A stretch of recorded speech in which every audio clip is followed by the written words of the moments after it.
and get started. Again, thank you all for joining us this afternoon to learn about this funding opportunity. We're going to start by just introducing ourselves and going over the agenda. So hello, everyone. As Dallas said, I just want to reiterate, thank you all so much for joining us and learning about this funding opportunity. I'm Ashley Stewart, Director of Programs for the Rapides Foundation, and I oversee our grant making and strategic planning here at the Foundation. We look forward to sharing this opportunity with you, and Dallas is going to introduce herself and go over the agenda for this meeting. All right, as mentioned, I'm Dallas Russell. I'm the Healthy Behaviors Initiative Program Officer here at the Rapides Foundation. And today, this is our agenda. So we will be following the outline of the request for proposals. And then we will show you our grant portal submission and answer some questions at the end. And so we wanted to start with some data and just a little introduction for the Rapides Foundation for those who are not familiar with us. So the mission of the Rapides Foundation is to improve the health status of Central Louisiana. And for us, we define health status as we want people to live longer, free of disease and disability. And our vision is to positively impact Central Louisiana by deploying resources to improve key factors of health status. And for health status, we have several different focus areas. And we work in 9 parishes. Here's a map of it listed here. You'll see that it's right in the middle of Central Louisiana, mainly rural. Our total population that we serve is somewhere around 350,000. The focus areas that we use and the key factors that we work on, we group into 3 different areas: healthy people, and under healthy people falls our healthcare access initiatives, where we work to increase access to primary care and behavioral health services. Under healthy people is also our healthy behaviors initiative, which is where this funding opportunity falls. Education, we work through birth through post-secondary, working to increase the level of educational attainment and achievement. For healthy communities, we work on economic development, focusing, and our goal is to increase the level of median household income. And under healthy communities, we also have a social environment initiative where we're really working to increase the capacity of the nonprofits in our service area. But for healthy behaviors initiative, where this funding falls, we focus on 4 behaviors: healthy eating, active living, substance and alcohol abuse prevention, and tobacco prevention and control. And so we wanted to start off just sharing with you some data and some metrics that we use to measure our work and to show the progress and some of the needs in our service area. So for all of these data slides, you'll see that the red bar represents the Rapides Foundation service area. So RFSA stands for Rapides Foundation Service Area. The red line will be the trend for the foundation service area. The purple is U.S. peers, and that's usually a mix of urban and rural, similar to the Rapides Foundation service area. And then the blue bar will be the United States. This data comes from the 2021 Community Health Assessment that we conducted here in the Rapides Foundation. And this data, plus many, many more metrics and data points, can be found on the Rapides Foundation's website. And we also have this community health assessment going back to 2022. So besides the trends, if you want to dig deeper into any of these data points, that data is available. For this one, we have consumes 5 or more servings of fruits and vegetables per day. So for healthy behaviors, we want people to eat healthier. You see in the foundation service area in 2021, only 23.3% of the population was eating 5 or more servings of fruits and vegetables per day. And this is just for the adult population, and all of the data that we will be showing is for the adult population. You see that the percentage varies among the parishes that we serve. You have it as high as 26.7% in Rapides and as low as 14.4% in Wynn Parish. All of the parishes and are lower than what we see in our U.S. peers and in the United States. This red box right here is kind of the opposite. For feedback from adults who do not eat fruits and vegetables daily, cited cost, access, and availability as the main barriers to not eating them more often.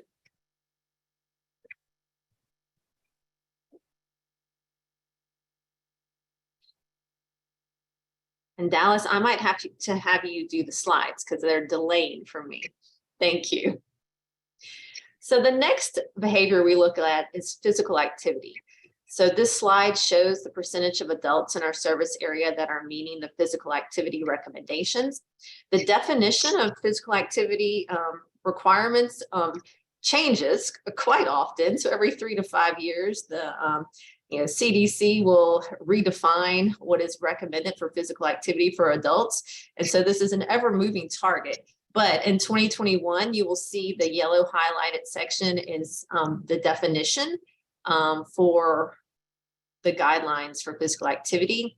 The guidelines would like people to participate in moderate aerobic activity for at least 150 minutes per week, or vigorous physical activity 75 minutes per week, or an equivalent combination of moderate and physical intensity activities.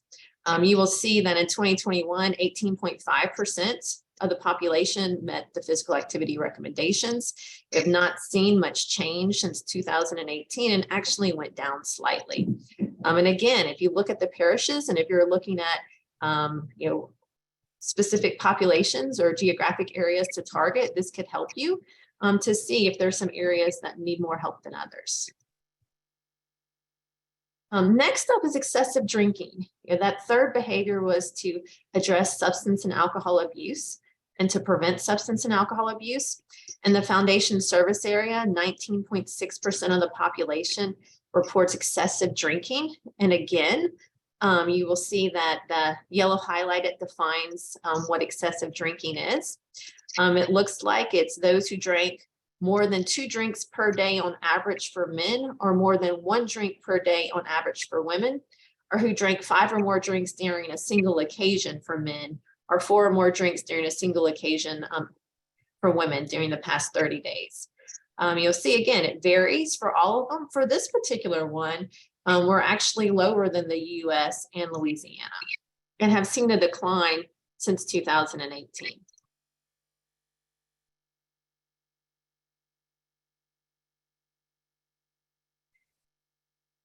And the next behavior that we're trying to do, also along with substance and alcohol abuse, this is a metric that we look at for substance abuse. And this is self-reported, so we always think that it's probably a little higher than we're seeing here. But even then, you do see that there is an increase from 2005 to 2021 in the percentage of people who report illicit drug use during this time. You see that it varies between parishes, just like all the other ones. So we're at 3.1% in 2021. We have some districts that are as high as 14.1 and some that are at 6.7%, or as low as 0.9%. And then finally, the last behavior we focus on is tobacco prevention and control. And we know that cigarette smoking prevalence is high in our area. We see that 15.6% smoke every day, 7% smoke some days, which is about 22.6% of the population smoke or current smokers. We don't have a data slide for vaping, but we do know that in our service area, based on our 2021 assessment, that about 10.3% of adults smoke in our service area. And this was a huge increase from 5.6% that reported, vaping. So 10.5% vape in our service area, which is an increase from 5.6% that vaped in 2018. And so with that, I want to turn it back over to Dallas, but I did want to just let y'all know that, these are the metrics that we're looking at. These are the metrics that we hope to work on collectively with our partners and with the grantees, and hope to move these in a better direction. All right, thank you. So now we're going to talk about this specific funding opportunity. Okay, so the purpose of this funding opportunity is to support implementation of new or expanded community programs that encourage individuals to make healthy choices by increasing physical activity, increasing healthy eating, preventing tobacco use and promoting cessation, and preventing substance and alcohol use. We are looking for projects that address the needs of the community, and they should be evidence-based. And we are defining community programs as workshops, classes, and events And the programming should be offered at a minimum quarterly, and programming should start no later than January 2024. Okay. And just want to note that capital projects will not be considered.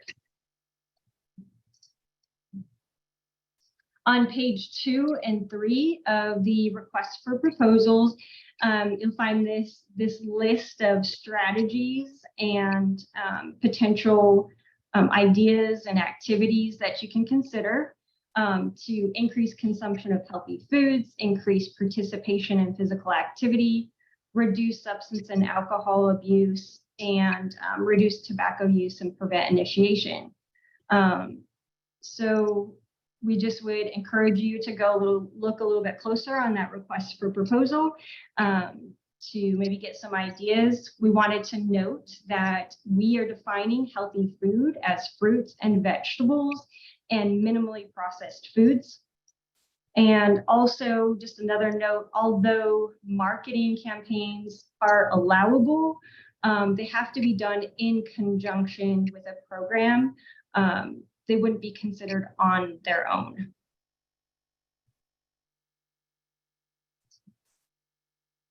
Okay, to be eligible, your organization can be a community-based organization, faith-based organization, nonprofit, post-secondary institution, schools, governmental organizations, and you must meet the following requirements. So 501c3 nonprofit status or government entity. You cannot be a private foundation, and you must serve people programs in our 9 parish service area. Okay, this funding opportunity is for up to $25,000 for a 14-month period. So we anticipate November and December would be a planning period, with programming beginning January of 2024. If you have received a 2023 Healthy Behaviors Initiative Program grant, you are not eligible to apply for this funding opportunity. And organizations can only submit one application as a primary applicant, but you're welcome to partner with other organizations on multiple applications. And then, of course, we're looking for those project needs to align with the mission of the organization, and that the funding request is appropriate for the programs that you're trying to offer. And if you are a school, we strongly suggest that you communicate with your school district to ensure support and that there's not overlap among the schools. Okay, so let's talk about the allowable expenditures. So staff time to plan, coordinate, and implement programs, meeting expenses, if you need supplies or healthy snacks to plan and implement these programs, educational activities and curriculum, project-related supplies and equipment. So if you're trying to offer fitness instruction at a park or something and you need weights or yoga mats or something, that's allowable. We talked about marketing to get the word out about your project. So it just should not exceed 15% of your budget. Training. So if you are proposing an evidence-based curriculum and it's required that the instructor gets training to implement that curriculum, that would be an allowable cost. Contract services for helping you to coordinate the programs, instructors, facilitators, and then we'd also allow 10% indirect cost rate. Okay, so the non-allowable expenditures are listed here. So the ones in white are items that the foundation does not typically fund. So please do take a close look at that.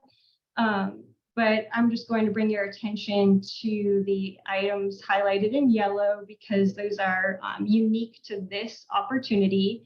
So as mentioned before, capital or capital improvements will not be considered. Leagues or tournaments, garden equipment startup costs, garden maintenance staff, and then programs that duplicate the Healthy Behaviors Initiative School District Partnership Grant work plan at schools during the school day. So if you want to learn what that work plan looks like, you can find that on our website under the grants tab, and you can access those key materials that show all the different opportunities that we offer school districts and schools. Okay, so this is a competitive process, and we're looking for projects that are evidence-based and community-driven, and that the budget is appropriate for the frequency of the programs and also the size of the population that you intend to reach. So a review committee will look at the following items, such as alignment with the purpose of this funding opportunity, and this all can be found in the request for proposals. Some places that you may be able to find if you want to look up evidence-based strategies and learn more about that, we'd recommend starting with county health rankings and roadmaps is a good place to look. They have what works for health, and then also Rural Health Information Hub are two good places to start. Okay, let's look at some important dates. This proposal is due Monday, August 14th, no later than 4 p.m. So that means it has to be submitted by 4 p.m. We highly recommend you start that process several hours before. You will be notified October 6th, and if awarded or not. And the start date would be November 1st. So if you have questions, we would encourage you to get a hold of myself for a phone call or a meeting, and just let us know what you're thinking about before you submit. And we will only be accepting proposals through our online portal system. All right, just to be transparent and upfront about the commitment you'd be making if you were awarded this funding, in addition to implementing, the proposed programs, we also would ask for virtual meetings every other month, capacity building or technical assistance sessions with myself as needed, a site visit, a minimum of one time, and then also you'd be required to turn in an interim and final written reports, which include a narrative, a budget worksheet, budget narrative, supporting documents, and an evaluation form. Okay, now we're going to get into the actual, the questions of the RFP that you'll be submitting. So it just starts with some just general contact information, and that's all straightforward. I just wanted to highlight that what we're asking for when we ask for a brief program description, we've provided you with an example, and we're really looking for 1 to 2 sentences of just a succinct description of what you're trying to do with your program. Okay, so under the statement of need, how will your proposed program meet the community's need? So tell us why this program is needed and help us understand what your community's assets and barriers are. Is there community support and commitment for your proposed program? If so, has that information been captured by surveys, focus groups? So we're interested to know if the community supports this program and wants this program. If you do have surveys and things like that, summarize that and put that in your narrative. Let us know that people are interested and support this program.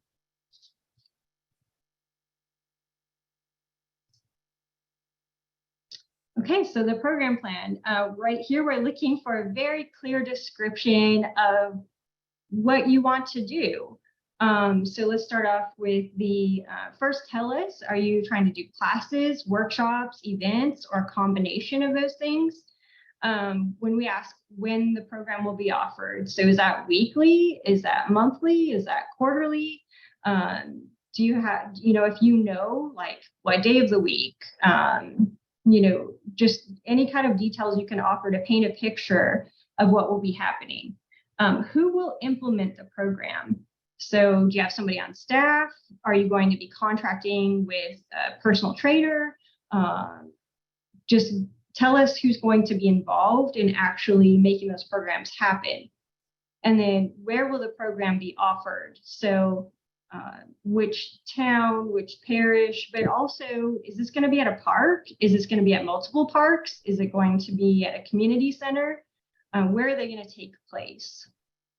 Okay, describe the target population this program intends to benefit and the geographic location the programs will serve. So tell us about who you're trying to serve. What ages are they, and who's going to benefit from coming to these programs?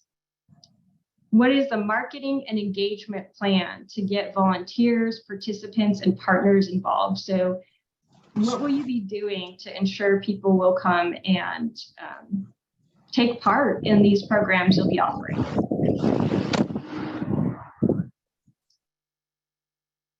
Okay, and then name any partnerships that you have and the role that everybody will have. And I wanted to add for this section, Dallas, for number 3, this is also a great place and where you should talk about what curriculum you're going to use. What evidence or research is it based off of? What are the key components that line to evidence of evidence-based programs? So that was one of the things that the foundation is looking for is, how do you know that this program is going to work? And so this is the section where you would talk about, the curriculum and the programming, or just the strategy that you're trying to use and how it aligns to promising or best practices. Thank you. Okay, so capacity. So here, describe your organization's capacity to carry out the program. So what experience does your organization have in serving this audience that you're trying to serve? And also, what experience do they have in running similar programs? Who will be the program coordinator, and what skills and experience do they bring? So this may be a different answer than, before you're telling us who's teaching. Right here, who's going to be overseeing this grant and this project? Okay, so for your program goals, you'll just check a box of which are applicable. And we just wanted to note that one behavior, one goal is okay. If you're going to do more, that's great too, but it's not expected that you have more than one goal. And we just wanted to note that this goal should align with how you've been answering all those narrative questions and make sure that that all lines up. Impact and evaluation.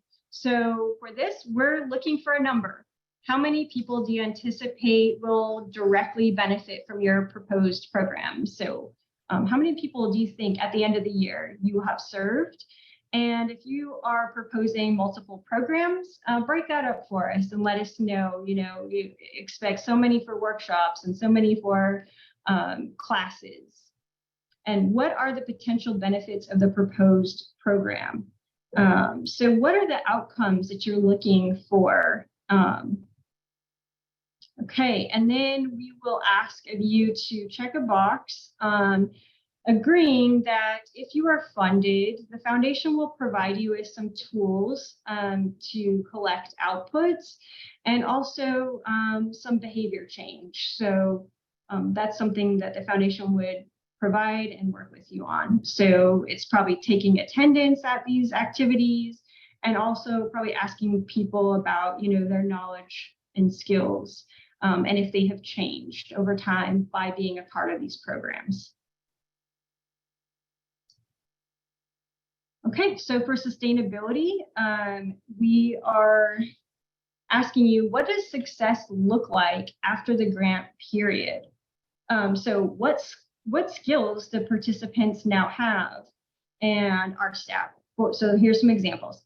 Are staff trained and can continue to offer classes? Did your program start healthy habits in people? Did you remove barriers for people to be able to participate and healthier behaviors? Do you know how to use the, do people know how to use the infrastructure? So if there's some fitness equipment in the neighborhood, do they now know how to use that fitness equipment?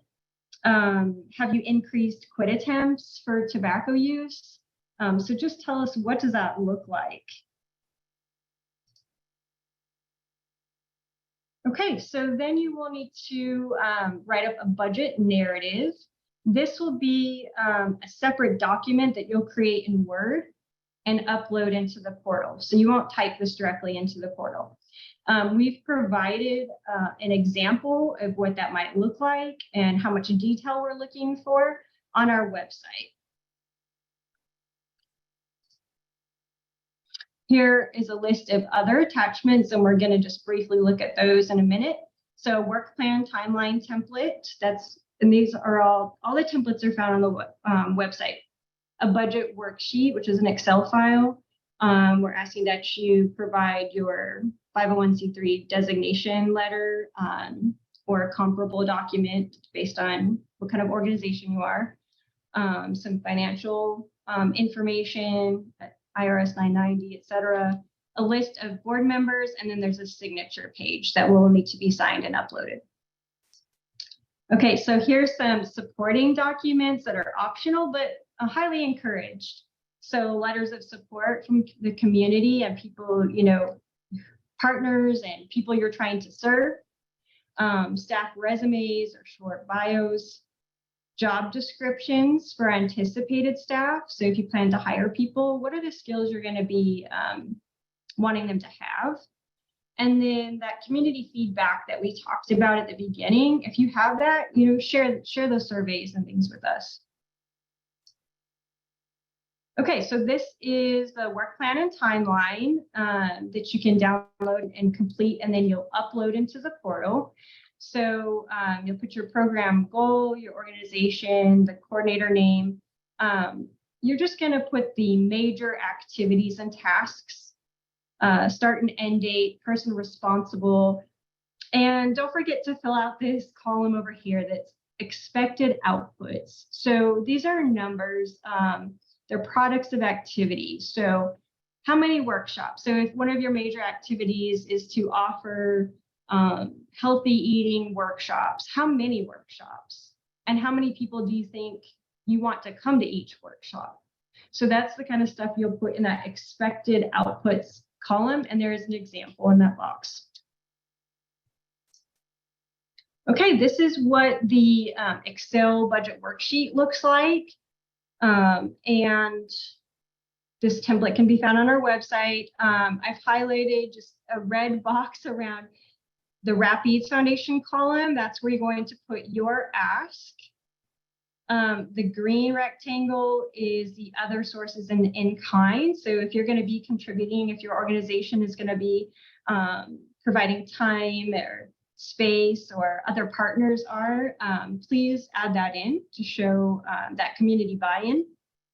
And this worksheet can be adjusted as needed. So for example, if you're not asking for any staffing, you can delete out those line items if you need to.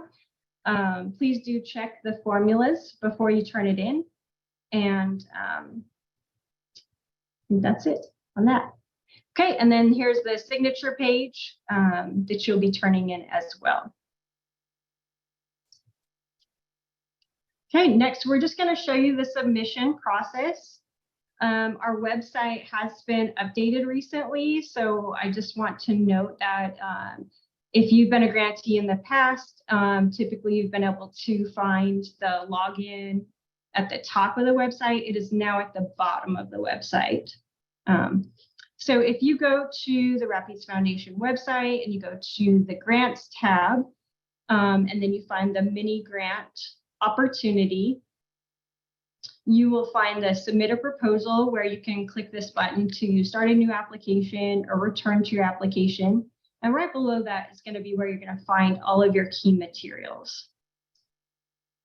Okay, so once you start a new application, it's going to bring you to log in.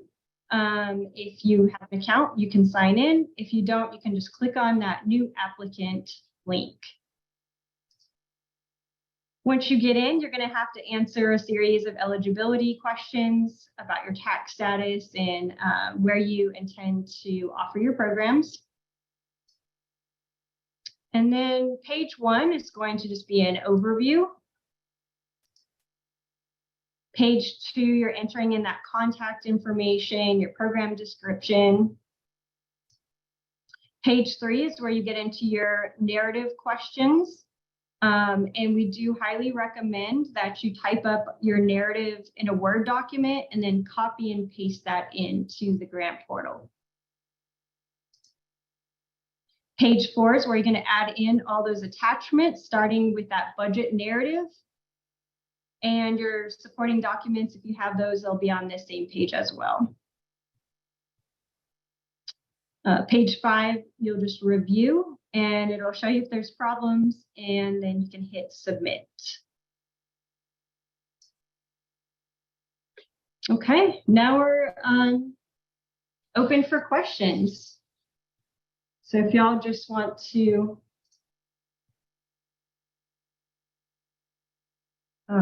take yourself off mute.